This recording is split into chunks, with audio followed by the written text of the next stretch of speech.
नमस्कार दोस्तों, मैं हूं मनोज कुमार और आज की इस वीडियो में आप सभी का स्वागत है।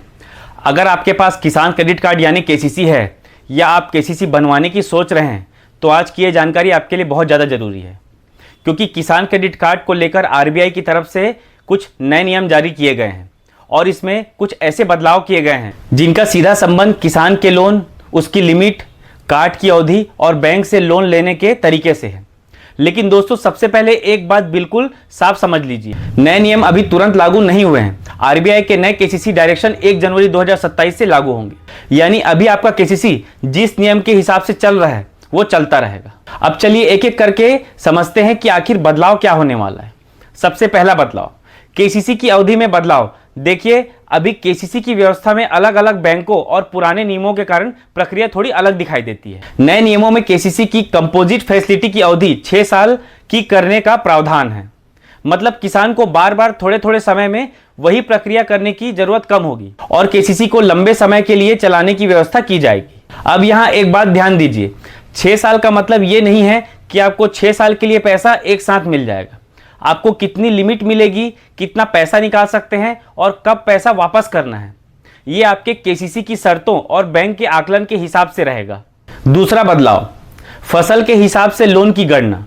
अब बात करते हैं उस चीज की जो किसान के लिए बहुत ज्यादा महत्वपूर्ण है। केसीसी में किसान को कितना लोन मिलेगा, ये उसकी खेती, फसल और खेती में आने वाले खर्च को देखकर तय किया जाता है। नए नियमों में फसल के सीजन को ज्यादा साफ तरीके से तय करने की व्यवस्था की गई है। छोटी अवधि वाली फसलों के लिए 12 महीने और लंबी अवधि वाली फसलों के लिए 18 महीने की अवधि को आधार बनाया गया है। इसका फायदा यह होगा कि बैंक और किसान दोनों के लिए यह समझना आसान होगा कि फसल के हिसाब से लोन की गणना और उसकी वापसी की व्यवस्था किस तरह होगी। अब बात करते हैं तीसरे बदलाव की, 2 लाख तक बिना गारंटी वाला कृषि लोन। अब यह बात बहुत ध्यान से सुनिए, आरबीआई ने पहले ही कृषि और उससे जुड़ी गतिविधियों के लिए बिना कोलेट्रल यानी संपत्ति की गारंटी के लोन की सीमा 1,60,000 से बढ़ाकर 2 लाख कर दी थी। यह बदलाव 1 जनवरी 2025 से प्रभावी है। मतलब 2 लाख तक के पात्र कृषि लोन में बैंक को जमीन या दूसरी संपत्ति को कोलेट्रल के रूप में लेने की जरूरत नहीं होनी चाहिए। हालांकि बैंक की बाकी जांच और लोन की पात्रता अपनी जगह ही रहेगी और नए केसीसी नियमों में भी 2 लाख तक कोलेट्रल और मार्जिन की छूट का प्रावधान रखा गया है। कुछ खास टाई अप व्यवस्था में फसल या स्टॉक के बदले यह सीमा 3 लाख तक हो सकती है। इसलिए किसान भाइयों को एक बात समझनी है, बिना गारंटी का मतलब यह नहीं कि बिना जांच के लोन मिल जाएगा। बैंक आपकी पात्रता, जमीन, खेती, फसल, रीपेमेंट कैपेसिटी और बाकी जरूर जानकारी जरूर देखेगी। अब बात करते हैं चौथे बदलाव की। सिर्फ खेती ही नहीं, खेती से जुड़ी जरूरतों पर भी ध्यान। केसीसी का मतलब केवल धान या गेहूं की खेती के लिए पैसा लेना ही नहीं है।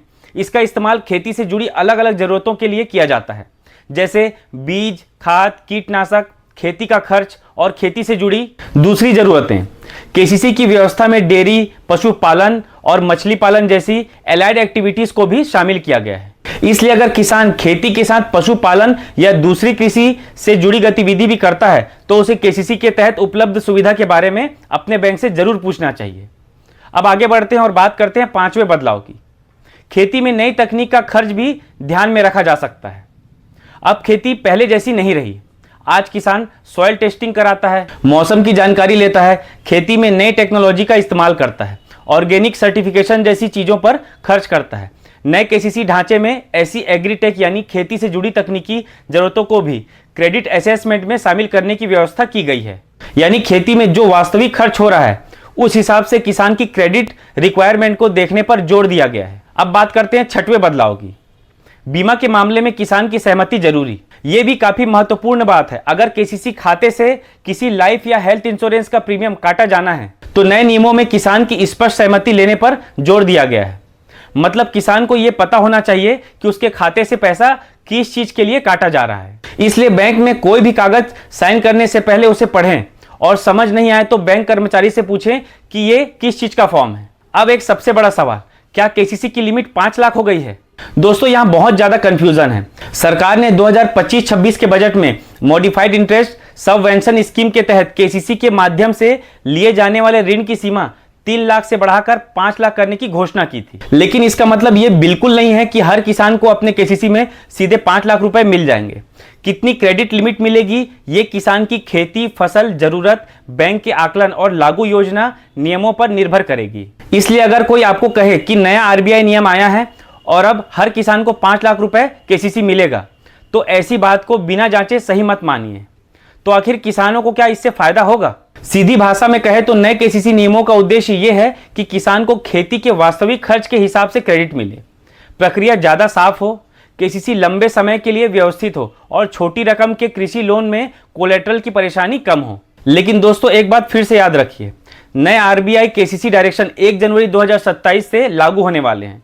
इसलिए अभी अगर आप केसीसी बनवा रहे हैं या पहले से केसीसी चला रहे हैं तो अपने बैंक की मौजूदा व्यवस्था के हिसाब से ही काम होगा। और दोस्तों अगर आपके पास केसीसी है तो बैंक में जाकर सिर्फ इतना जरूर पूछिए, मेरे केसीसी की लिमिट कितनी है, उसकी वैलिडिटी कब तक है और मेरे खाते में अभी कौन कौन सी सुविधा लागू है।